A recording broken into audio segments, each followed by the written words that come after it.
WFSU-FM now presents a delayed broadcast of the September 11th, 2012 luncheon meeting of the Economic Club of Florida. This program was recorded at the Tallahassee-Leon County Civic Center. My name is Bill Gunter. I'm president of the Economic Club of Florida, and it's my pleasure to welcome you all to the 443rd in our series of distinguished and diverse speaker programs.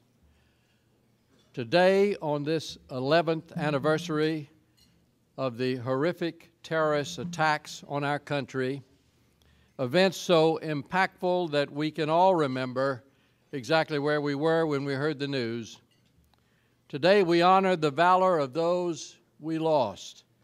2,792 souls who perished that day. The men and women who innocently went to work that morning, and the brave heroes who went in after them. We are also mindful of the courage of those who grieve for their loved ones and friends who died in the heinous attacks, and of the light their lives have left in the hearts of those who were left behind. So join me, please, in a moment of silent meditation in honor of those who sacrificed and of our national unity during the aftermath of the terrorist attacks. Please bow your heads.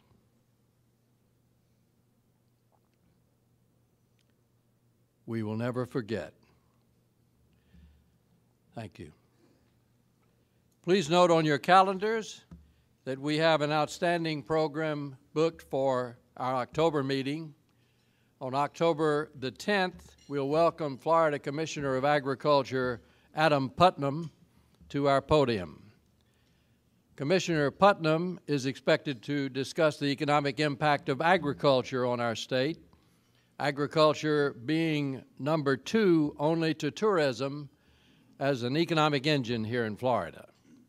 Recently, the commissioner returned to Tallahassee from the Republican National Convention, where he was dubbed by the media as Florida's rock star, due in part to his being the host with the most each morning at a very hearty agricultural steaks and eggs and grits and orange juice breakfast served to Florida's delegates and to their guests. In November, we'll hear from Ted Fishman. Ted is the author of Shock of Gray, The Aging of the World's Population.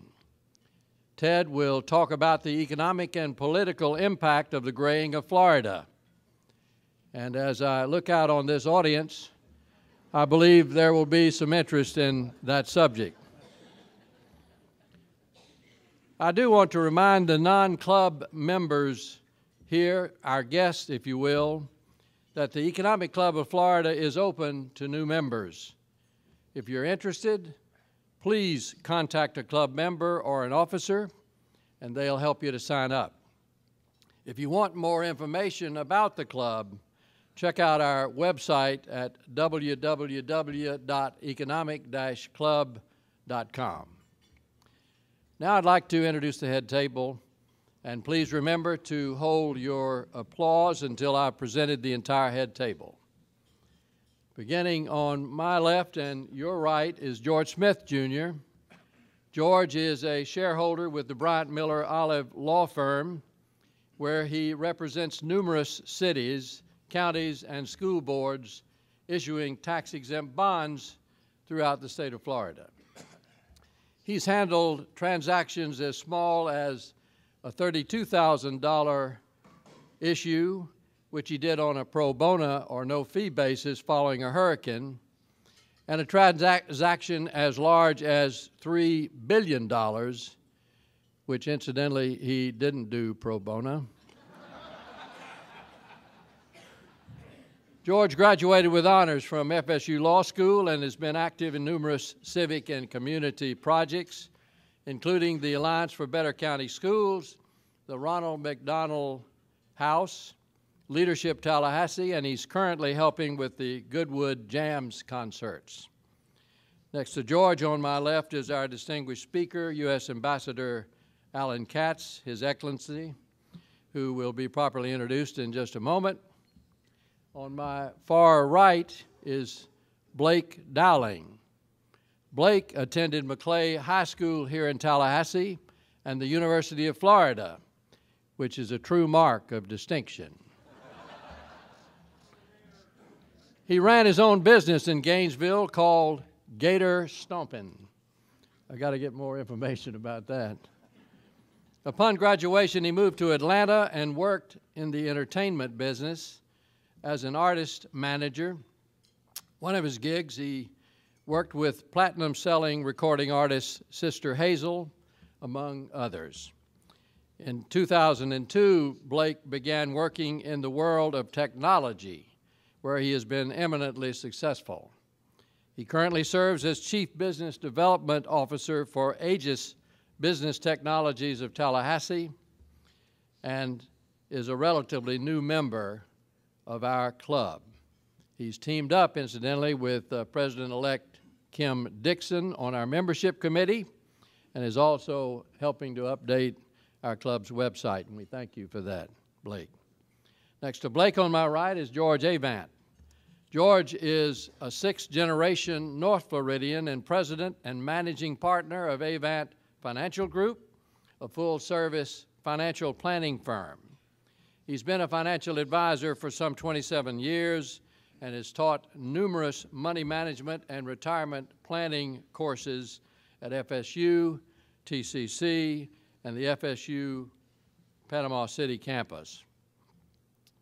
George is currently a sustaining member of our club and was very active in recruiting new members on our club membership committee last year. He's past president of the Rotary Club of Tallahassee and the National Association of Insurance and Financial Advisors of the Big Bend. Next to George on my right is Mike Sheridan. Mike is also a sustaining member of our club. Additionally, he is the founder and chairman of FBMC Benefits Management, which is one of the largest employee benefits insurance brokers in the entire country and one of Tallahassee's largest employers. By the way, he was sharing with me that this fall he's going to retire officially after 50 years of involvement with his company. Mike has served as president and chairman of the Economic Club of Florida and was chair of Blueprint 2000, as well as the Council on Culture and Arts of Tallahassee, known as COCA. Ladies and gentlemen, it's my pleasure to present this outstanding head table.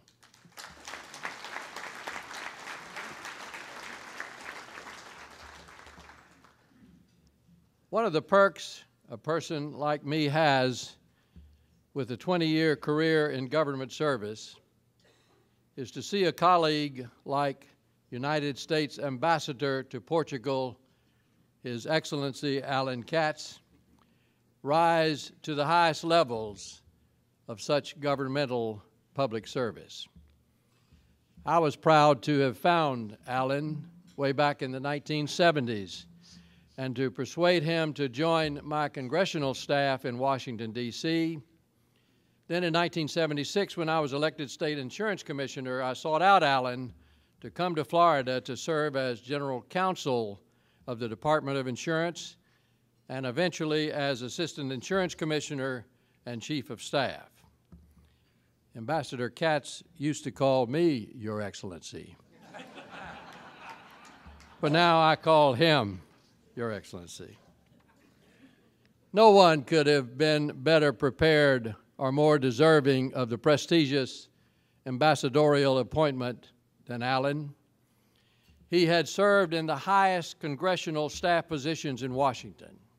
He had served at the apex of our state government.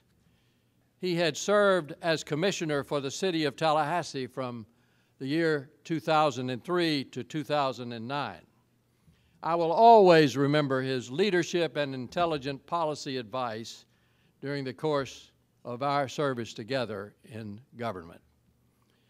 So, Allan, we at your home base are very proud of your exceptional public service.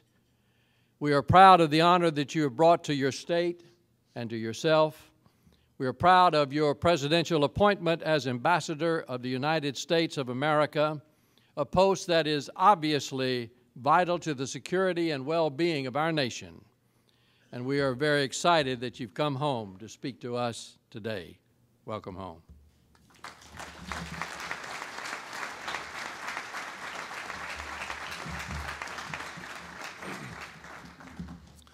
Thank you very much, Your Former Excellency. Now, I just wanted to clarify, I had never referred to Bill as Your Excellency. No, I'm teasing.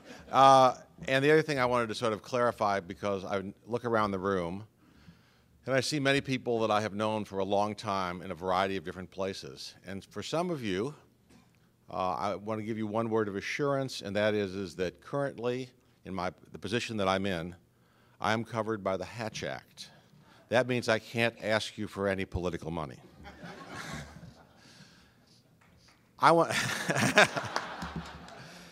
That's a first. No, I want to, first of all, it's very, very nice for me to be home, to be back to the town that my wife and I have lived in for over 30 years before we went to Portugal. I don't get an opportunity very often to address American audiences, and there are very strict rules about that the State Department has. So it's very nice. It's a treat for me to be able to come back here and to do this, and particularly to discuss a topic that continues to dominate the headlines across Europe and affects us at home and abroad, and that, of course, is the financial crisis that's currently going on in Europe. In particular, I'd like to share with you today my thoughts on the crisis in Portugal and the challenges that it faces, domestically as well as through the Eurozone, and to highlight some of the activities that we at the U.S. Embassy in Lisbon are doing in an attempt to ameliorate that situation. But we have to look back first to see how we got here. And in 2008, as you all know, the United States and the world faced huge financial challenges. We experienced a major financial crisis when the housing market collapsed, which led to the most serious recession since the Great Depression. I sometimes try to characterize when people say to me, well, what really happened back then? I say, well, to try to put it in very simple terms, we had people that lent a lot of money to people who couldn't pay it back so they could spend that money on things that cost more than they were worth. And we found out that didn't work out very well. So we hopefully will avoid that in the future. And as we all know, in September of 2008, Lehman Brothers, one of the largest and oldest investment banks in the world, collapsed. Over the following months, the stock market plummeted, liquidity dried up, companies laid off employees by the thousands, and in the financial sector, giants like AIG and Citigroup and others, such as GM, received assistance from the United States government in order to just survive. Many American families found themselves struggling to pay their bills and worrying about their jobs. And in the wake of all of these events, the United States government deployed several programs to promote financial sector stability and economic recovery. To boost confidence in the United States financial system, the Federal Reserve took robust and decisive action to inject liquidity into the economy. At the same time, the United States and Europe worked together to stabilize the global financial system through coordinated central bank action, and measures were taken within the context of the G20. Now, it's important that we remember that at the end of 2008, in the United States, we were losing 800,000 jobs a month. To promote economic recovery, the Congress in 2009 passed the American Recovery and Reinvestment Act. The act was aimed to save and create jobs through infrastructure, education, health, and green energy, and to ensure those most impacted by the economic downturn had their social safety net somewhat intact. As a result of these counter-cyclical measures and financial support for critical sectors of our economy, the United States is recovering, albeit much more slowly than any of us would like. Our financial sector is getting healthier, and our automobile industry, among other sectors, will actually emerge from this crisis stronger than it was before.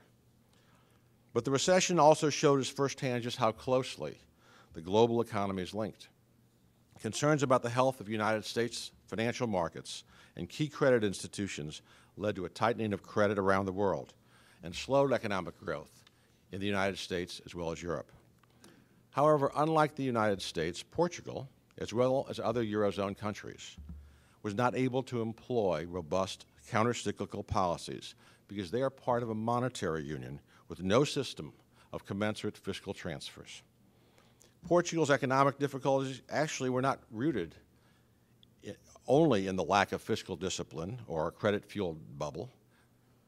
The government of Portugal from 2005 to 2007 had in fact taken steps to reduce its budget deficit in accordance with the European Union's excessive deficit procedures and made the very difficult decisions to raise the retirement age, to reform their pension system.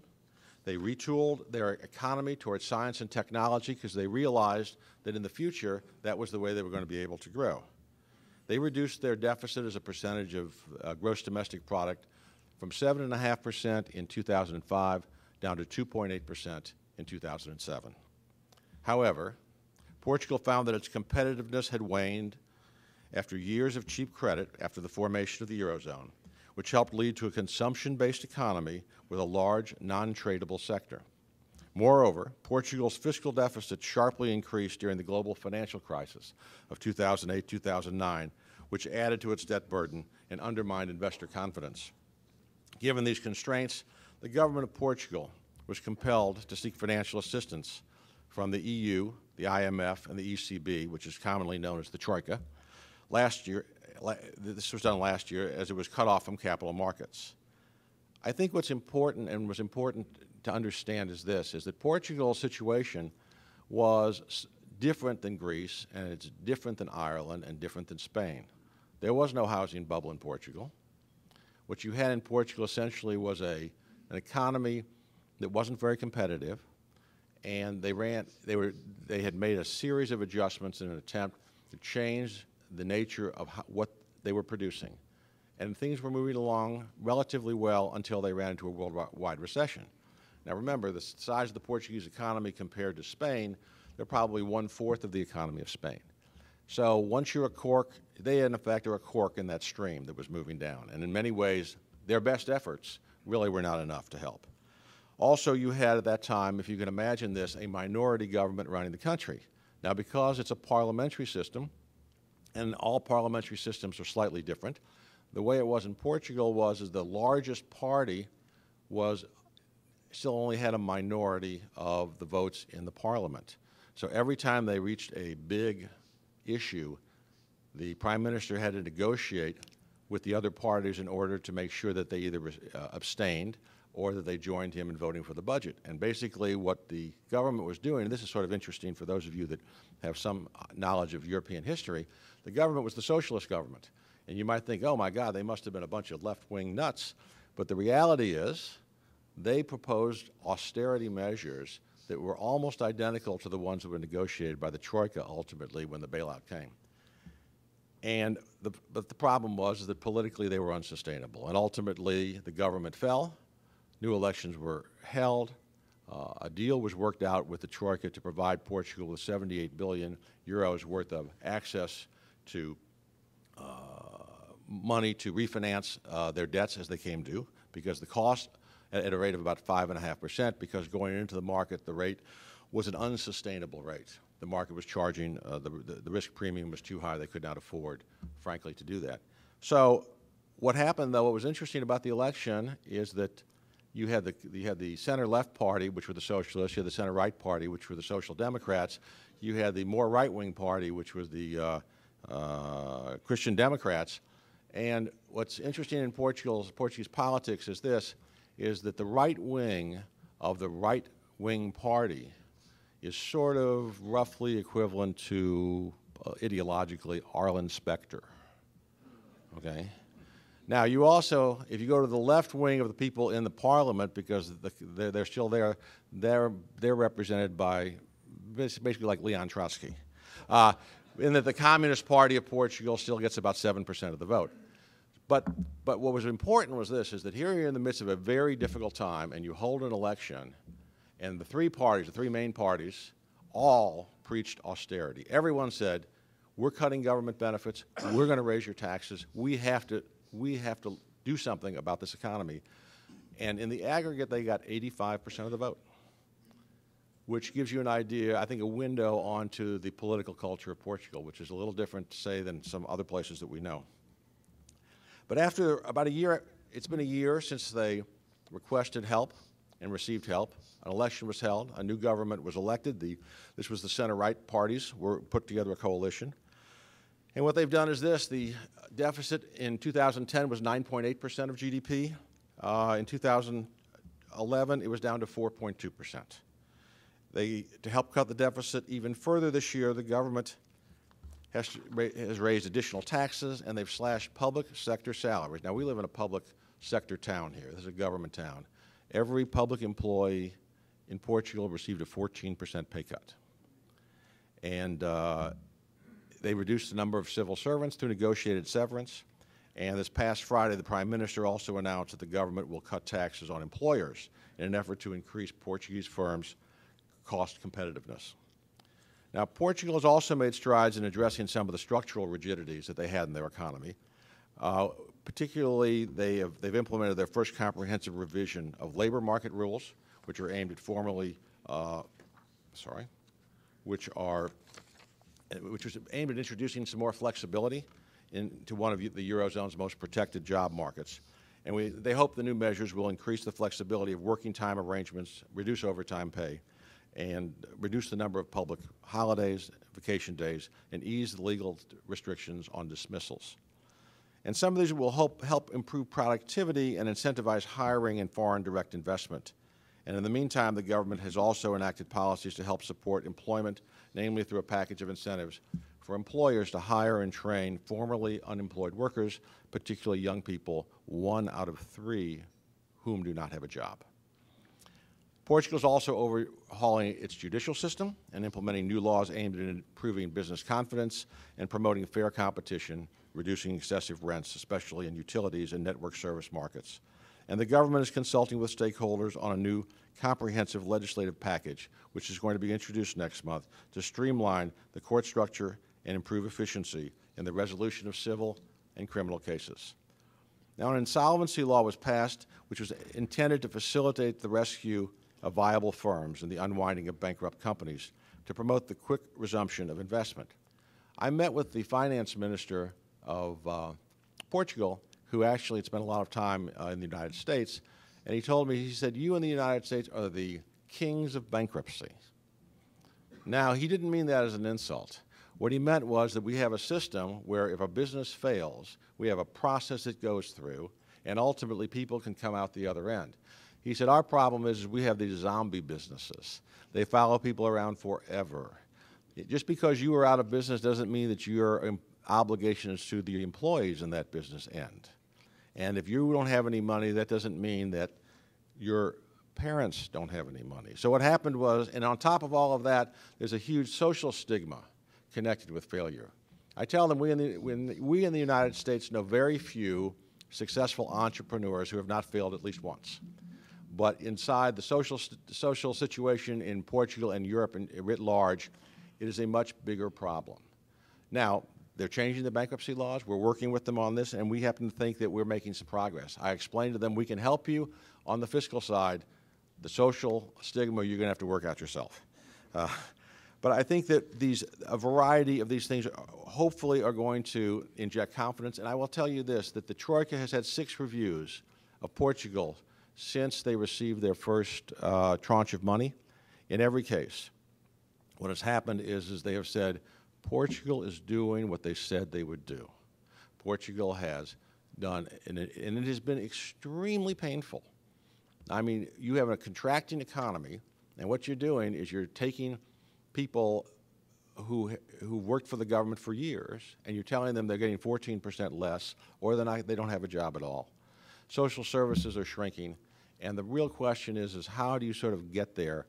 And fortunately in Portugal, what's so interesting is that it's there are labor demonstrations, but as the Prime Minister told me, he said, you know, there'll be 100,000 people marching on Saturday, and Sunday everyone's home watching football. That you don't have a violent society. You had a revolution in Portugal in 1974 when they overthrew the remnants of the Salazar regime. and 4 people died, 2 of whom had heart attacks.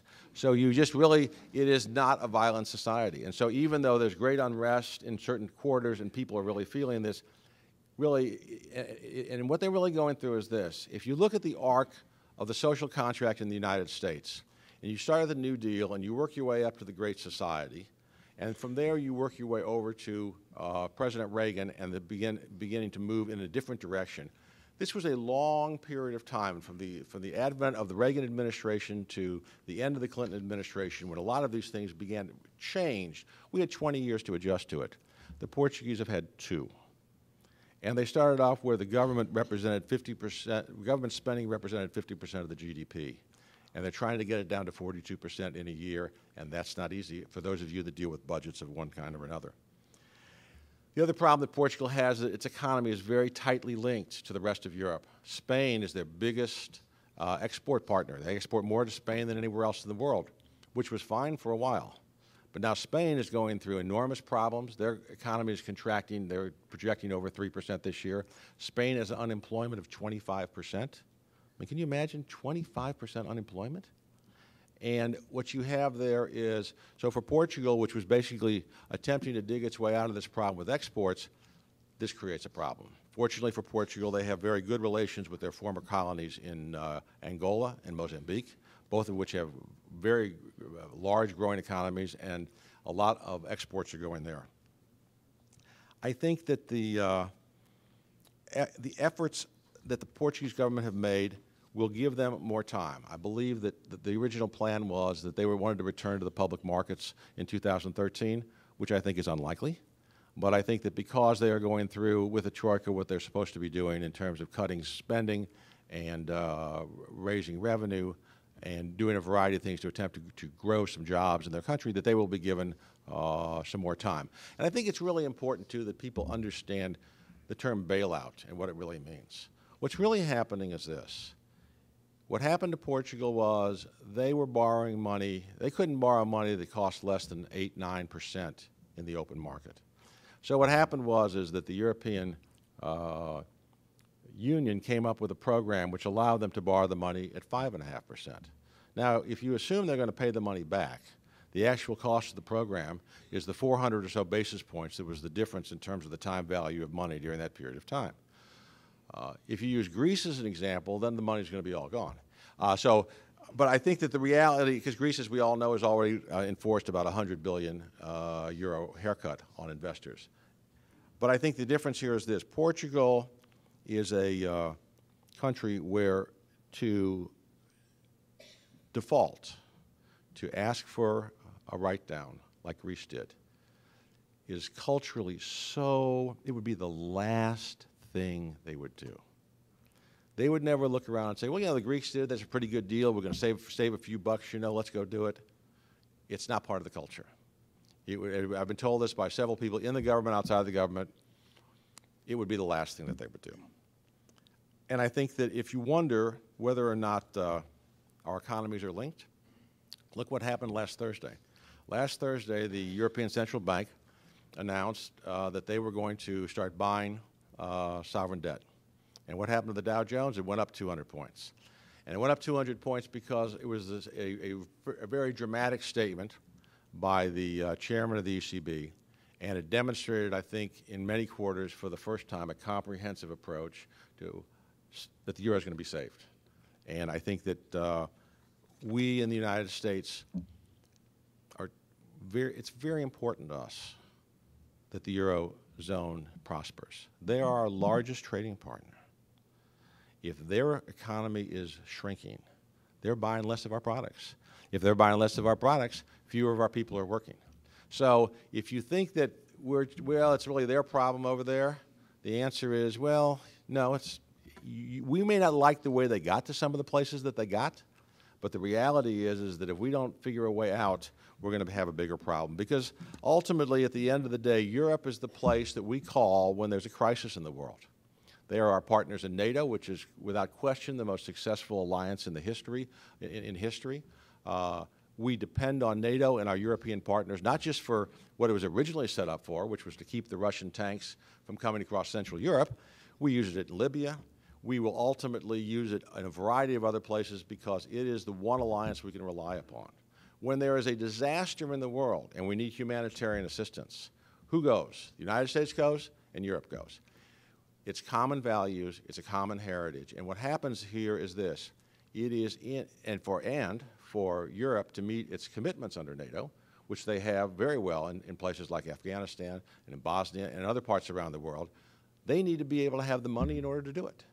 How do they have the money in order to do it? Their economies have to be working. Now, we've had a tremendous amount of engagement between President Obama, Secretary Clinton, Secretary Geithner, and the leaders of Europe. They have been very, very active in talking to them about some suggestions and ways to get through the short term as well as the long term. And I think what happens is that we are hopefully seeing signs that things are moving in the right direction. Meanwhile, back in Portugal, at the embassy, we're working with the Portuguese governments to create mutually beneficial economic opportunities. We created a program called Access Africa because we concluded the following. There is a lot of business to be done in Africa, particularly Portuguese-speaking Africa. The problem is many American businesses, they don't know the country, they don't speak the language, they don't know the culture, they don't want to go. Portuguese businesses know the culture, know the language, would like to go. They need the capital and they need some of the entrepreneurship that we Americans can provide. As I'm fond of saying is you don't want to have a partner, somebody who's just like you, because then you don't need a partner. And we had a meeting, we had 120 U.S. companies showed up. We have had a second one focused on Mozambique this past year, and we think we're starting to see some progress of both countries getting the benefit of that effort. There's also an awful lot of concentration as it relates to education, science, technology, particularly, and again, I'm not a science guy, so I'm probably mispronouncing this stuff, but nanotechnology, evidently they are very advanced there. Also, wave stuff, I don't know what that is, but they're doing a lot of it because out of the Azores, it's from a science and technology standpoint, they are very advanced. We have joint programs there with MIT, with Carnegie Mellon, with Harvard Medical School, University of Texas, and other schools that have created in Portuguese universities a variety of incubators so that businesses can grow. But, you know, entrepreneurship is something that we Americans really do kind of specialize in. We kind of take it for granted. And let me assure you, it's the new buzzword, by the way, in Europe. Everyone wants to be an entrepreneur. Everyone sort of says, oh, well, we need to have more entrepreneurship. The problem is that, you know, it's kind of hard if your culture is not oriented towards risk-taking. And so what happens is that they're working on it. We're working with them together. I think we're making some progress. We're working to sort of deal with regulatory and other barriers to trade and investment in the EU, and I think that we're making progress there. And I think that it's the same thing on manufactured goods and agricultural products. We're trying to make the point that you can't be so protective that what you do is you inhibit the ability of your own country to grow by bringing in products that they can then turn and make worthwhile. I think that what we're seeing is we're seeing a huge change going on in Europe today. Remember, the model that grew up after World War II was essentially a model of what we would call social democrats. Basically, that you paid tax, your taxes were high, but you know what? You had health insurance and you had Social Security, you had your retirement taken care of, and chances are you were going to be able to find a job, and if you didn't find a job, you could live well and your rent might be subsidized. So that was the trade-off. That was the deal. That, in effect, was the compact that all of these countries made as they emerged as democracies.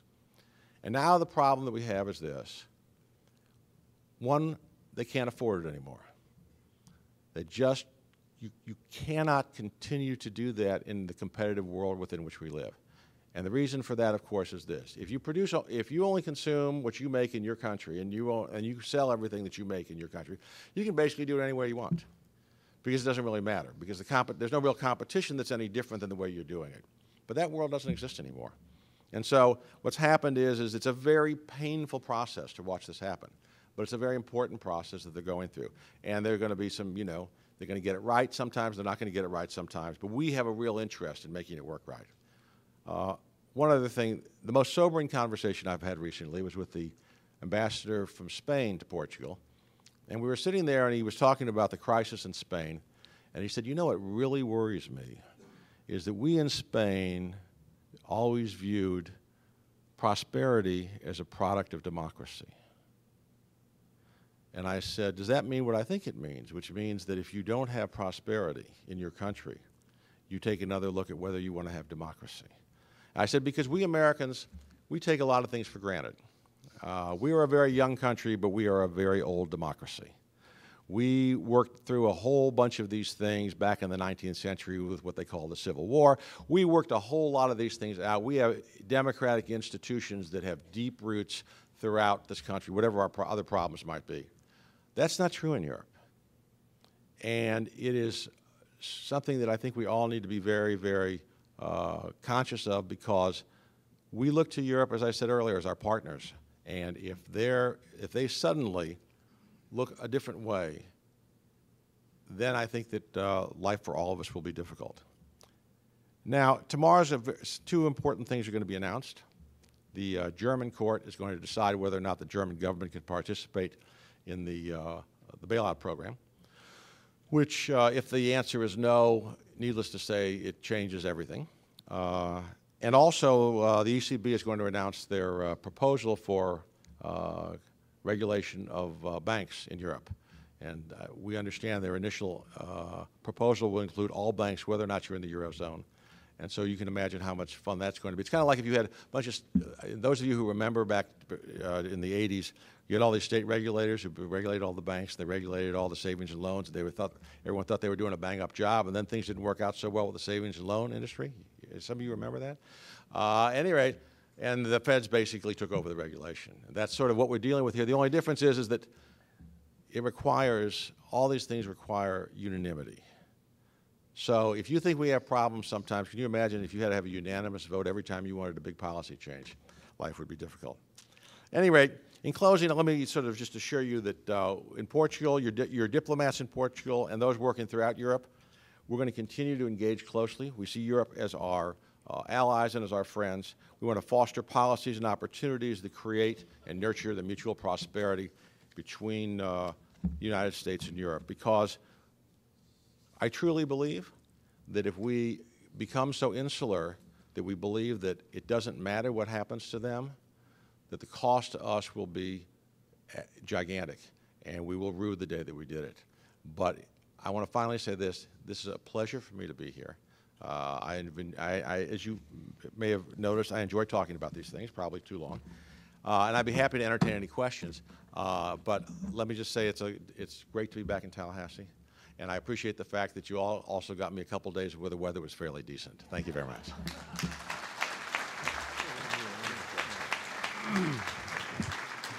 Thank you very much, Ambassador. We appreciate very much your remarks and insightful commentary. While you get a glass of water, we are going to proceed to our usual question and answer period. And Commissioner Gil Ziffer, I think you have a question. Two quick questions. The first one, Ambassador Katz, if you would let the President know that the pipeline through C5 is still there, and I'm looking forward to my invitation to an embassy situation somewhere. You mentioned the ECB and briefly touched on it, but let's say the German bank, the German Supreme Court rules that they can participate. How much does that really impact what's happening in Europe? Well, I think what it does is this, is that, first of all, it's never a good idea to speculate on hypotheticals. I think that clearly Germany is the driving engine of the European economy, the largest economy in Europe, and they need to be a part of whatever solution comes forward. It is interesting to note, though, that when the ECB announced its program last Thursday, the only country that dissented were the Germans. Mayor Marks? Yeah. I hope you can hear me. A similar question to Commissioner Ziffer's, but with a focus on Africa. You talked about Africa and you mentioned Africa. What significance do you see Africa having, the emerging countries in Africa having in the recovery that Europe must go through, Portugal must Thank go you. through. Where do they stand? Haven't been there 3 times now. I noticed that some of the countries are emerging. They are really looking at a renaissance. And you mentioned Mozambique and those countries. I think that what happens is this, is that clearly there are emerging markets. Take a country like Angola. Angola produces 2 million barrels of oil every day. So if you do the math, you can figure out they've got a fair amount of money coming in. 95% of their arable land is not under cultivation.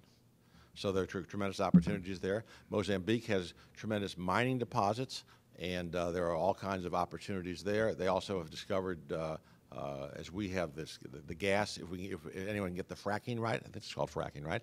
In any event, so what I'm saying, and they're on the, they have a port that's good enough to handle LNG.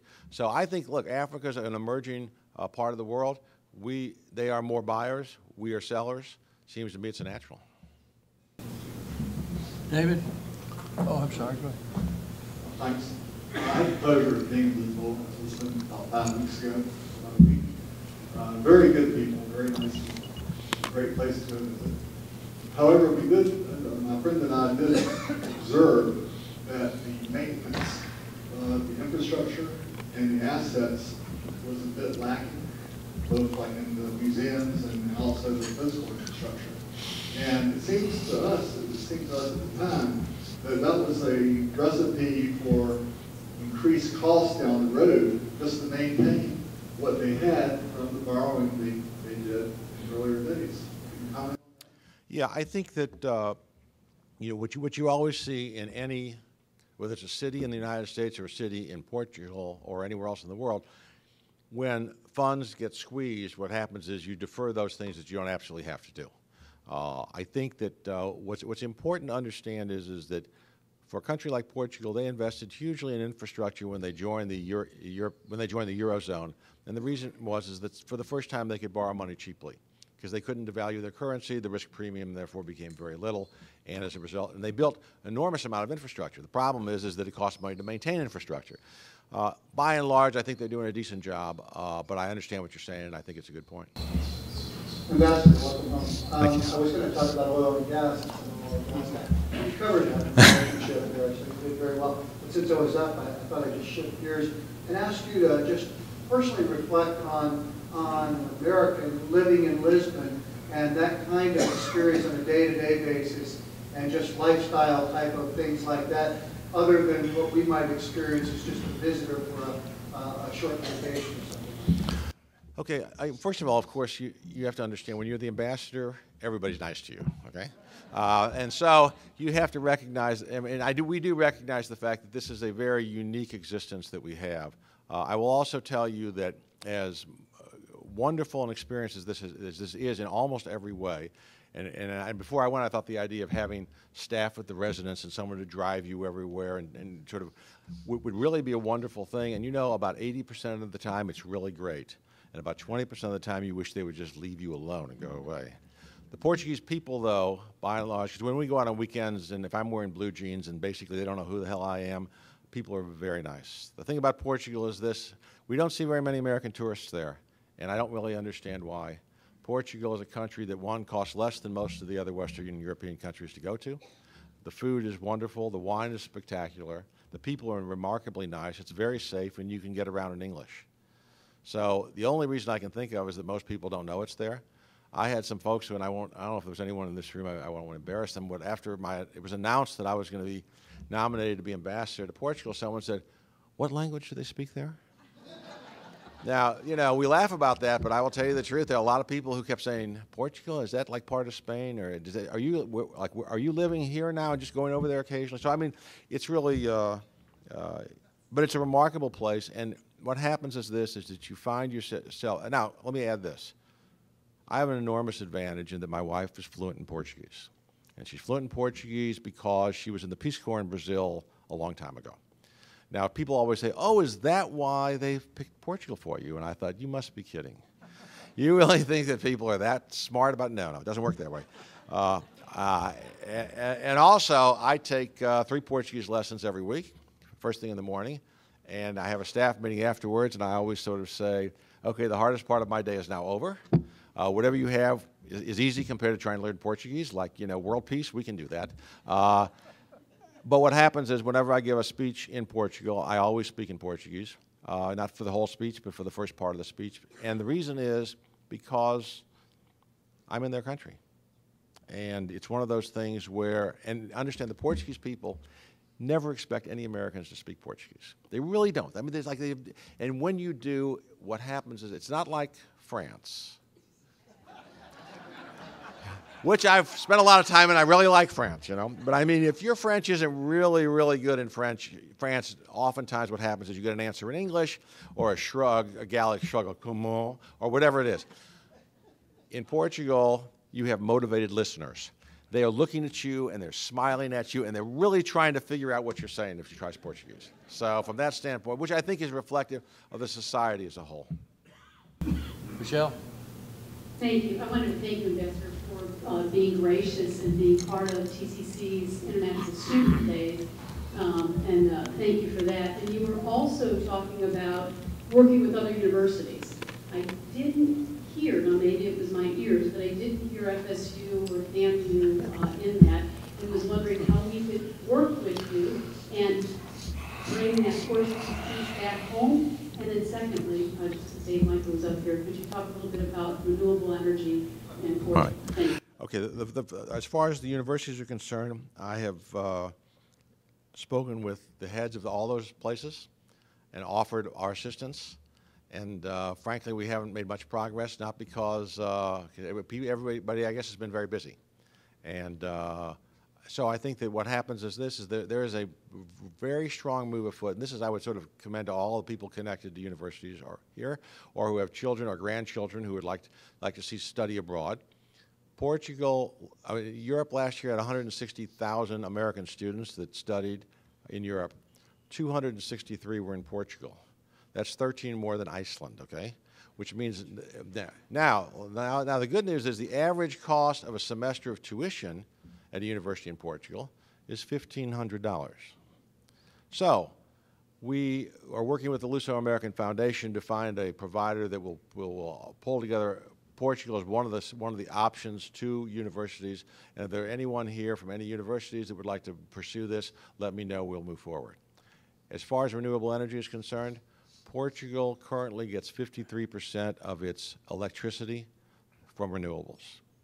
They have no oil, but interestingly enough, they have a port called Sines, which I was down visiting about a week ago, and the director there was very excited. She feels that there may be some offshore oil, and they figure that will be the answer to Portugal's economic problems. Thank you very much, Ambassador, for an excellent presentation. This meeting is adjourned. Thank you all. You've been listening to a delayed broadcast of the September 11th, 2012 luncheon meeting of the Economic Club of Florida.